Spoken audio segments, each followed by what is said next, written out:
What's up, everybody? Good afternoon. It's time to continue the look at Pro Football Focus, see what they have to say now about the defense. And it's probably not going to be pretty. I mean, we gave up well over 200 yards rushing. I don't think we had a single sack on Brock Purdy. We didn't force any turnovers, and they scored 36 points. Now, some of those points were set up by turnovers. Well, really, one turnover set up an easy score.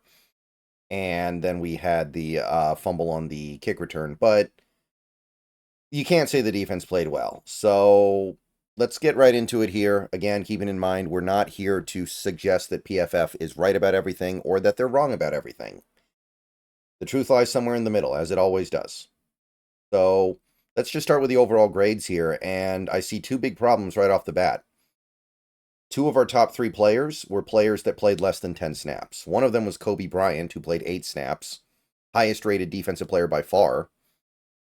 They even gave him a quarterback pressure in this game. But that's literally your highest rated player. He had 0 tackles in the game. And the third highest rated player was Mike Morris, who played 9 snaps. Now, on the positive side, Mike Morris actually got some props from Pro Football Focus. You don't see that every day. I guess I can take something from that. Welcome to 2024, Mike Morris. But it's 9 snaps. It might not mean anything. It probably doesn't mean anything. So even that's like whatever. The players who can actually be positively graded here in meaningful ways would be Witherspoon, 75.7, Jaron Reed, 74.1, and Leonard Williams, 71.3. And we know that Leonard Williams is gutting it out right now, by the way, so I do want to give a shout out to him. In this crap heap of a game, he was not the problem. And we'll get more into that a little bit later. Jerome Baker was graded well, although I'm just gonna say it right now, I don't know why. This really kind of confuses me, and we'll talk more about it later, but I don't think Jerome Baker played well at all. And I think that this season is exposing the big problems Pro Football Focus has with how they evaluate linebackers and safeties. I think they're doing pretty well in most other areas, not perfect, but well. I think linebackers and safeties are a big blind spot. You cannot tell me Jerome Baker played almost a 71 grade in that game if 60 is average. Artie Burns graded out well, makes sense to me. Dodson graded out a little below average. Again, yeah, right. And then you fall off a cliff into guys who were bad, like Derek Hall graded out poorly. Julian Love graded out poorly. Trey Brown, bleh. Boye Mafe, bleh. Cam Young, only 2 snaps, so whatever. Jonathan Hankins, awful. Kayvon Wallace, awful. Draymond Jones, awful, doesn't even really begin to describe it. Rayshawn, beyond anything that I ever imagined possible from a safety. Pritchett, literally see me after class. Like, what am I looking at? So there's some really bad stuff here, which is deserved when you play that poorly on defense. You're going to have a lot of poorly graded players. The things that stand out to me would be no batted passes, no pass breakups. I don't think either in this game. Maybe there were a couple. So we're not making any plays on the ball defensively. And missed tackles, check this out, 13. 13 missed tackles in this game. We had multiple missed tackles from several players, including Nehemiah Pritchett, which was kind of to be expected.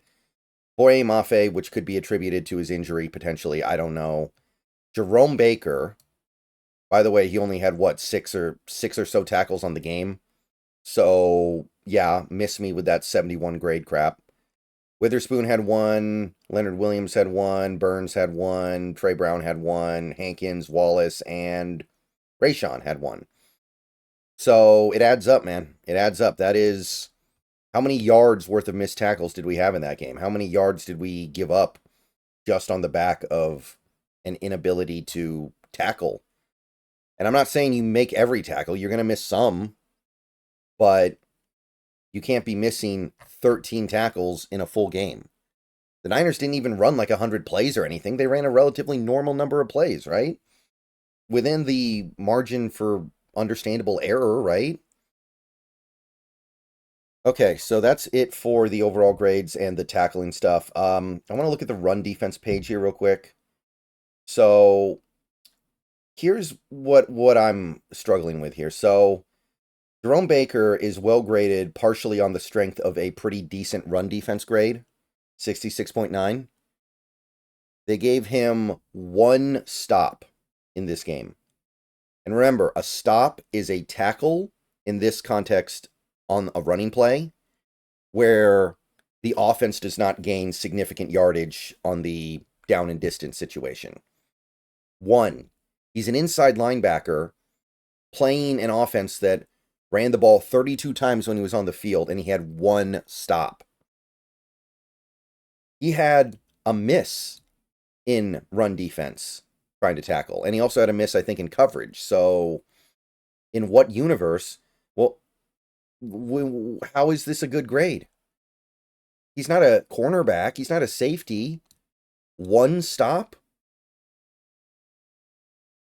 I don't get it. Like Tyrell Dodson, who was graded out a little bit worse, although I think he was graded too highly too. He had 2 stops, and his average depth of tackle was 1.3. That's actually good. Now Jerome Baker's average depth of tackle is fine too, but there needs to be some understanding of, like, you're on the field for 32 run defense snaps, and you get 1 run stop as an inside linebacker. You can't tell me you did good. I mean, like, Jonathan Hankins is a nose tackle, and he actually had 3 stops in this game, and he gets graded all the way down here. So I don't know. It doesn't really make sense to me. I know that Hankins missed a tackle. I know that Hankins probably had some other things working against him. There's also some stuff with Hankins where I think he's playing out of position, and I think he's playing way too many snaps. Pro Football Focus doesn't seem to have any ability to account for any of that.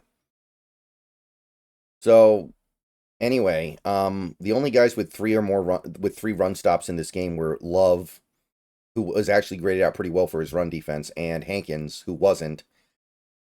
Just a very strong and noticeable lack of guys who can get after the running backs consistently. Our 2 starting inside linebackers combined had 3 stops in this game. Total of 32 combined running plays they're on the field for. I don't understand how they're getting a pass here. Pass rush grades, though. This is where I think Pro Football Focus just kind of loses the plot a little bit. According to them, we pressured Brock Purdy 28 times. I have a feeling that a lot of those pressures did not materially impact the play. Watching that game, maybe on some technical level, we pressured him 28 times, but I was not satisfied with the pressure that we got on him. I know he did a good job evading pressure once or twice. I know he did a couple of nice plays with pressure in his face. 28 pressures tells me their criteria is out of pocket. No way. But even if it is accurate, and by the way, when I do Pass Rush Friday at the end of the week, I'm sure that they're going to be far less kind, and we're going to see a much lower number than 28, of course. But it's still ridiculous that you get 28 pressures total, and only 2 of them are QB hits and none of them are sacks. That's still very, very comical. But anyway, if we're going to take these numbers seriously, I mean, Jaron Reed, 5 pressures. Draymond Jones, 6 pressures. Leonard Williams, 5 pressures. It's kind of crazy we can collect numbers like this and still come out looking so bad, which tells me that the numbers are not indicative of actual effect, right? Like, that's your starting front, basically. Well, Draymond Jones is doing more edge stuff right now, but he had 22 pass rushing snaps, 6 pressures, and somehow he only gets a 60.3. So either the pressures didn't matter, in which case they probably shouldn't meaningfully count. Like, the pressures had no meaningful impact. or this grade is bollocks. Like, sorry, error does not compute. Does not compute. I'd be very interested to know how they came to that grade given the score. He literally got pressure on more than a quarter of his opportunities. And I watched that game. I don't think he got pressure on 6 separate plays. I could believe it a little bit more for Leonard Williams. I do think Leonard Williams actually played a good game, and I think that he did what he could. I think that he tried. Credit where credit's due. So he's coming back, coming on strong. Good to see him back. Good to see him doing stuff. And Jarran Reed, I mean, he's holding down the fort right now. He was not meant to play this much at this age, but holding down the fort. Kobe Bryant gets a pressure on a blitz. Good to see. Mafe got 4 pressures. Hall got 3. Neither of them were graded well for any of it, probably because of the missed tackles. I think there are a couple other factors at play there. And amusingly enough, Jerome Baker got a miserable pass rush grade, 40.5, even though they thought he had multiple pressures. He's a middle linebacker, by the way. This is where I'm not saying they're wrong. I'm just saying I would really like to understand why they came to that grade, because it doesn't seem to match the raw production. Rayshawn actually had a pressure in this game, by the way. Not that he got any respect for it. 39 grade. Interesting stuff. I would like to know where some of this stuff comes from. That's it for pass rush stuff. Coverage, I mean, it's obviously not going to be good, but let's try to zero in on the stuff that was like really bad. And it's not going to be hard to figure out who needs to be singled out negatively and who needs to maybe be called out in a positive manner. Guys like Devin Witherspoon. Now, why you would ever throw at Devin Witherspoon when you can throw the ball at most other players on this team, I don't know. But Witherspoon plays this whole game, gets targeted 1 time, gives up a reception for 3 yards. Okay. That's something I can take home with me. And is there anybody else here that was like effective in coverage? Artie Burns was okay. He got targeted 4 times, gave up 22 yards. I will take that from a starting corner.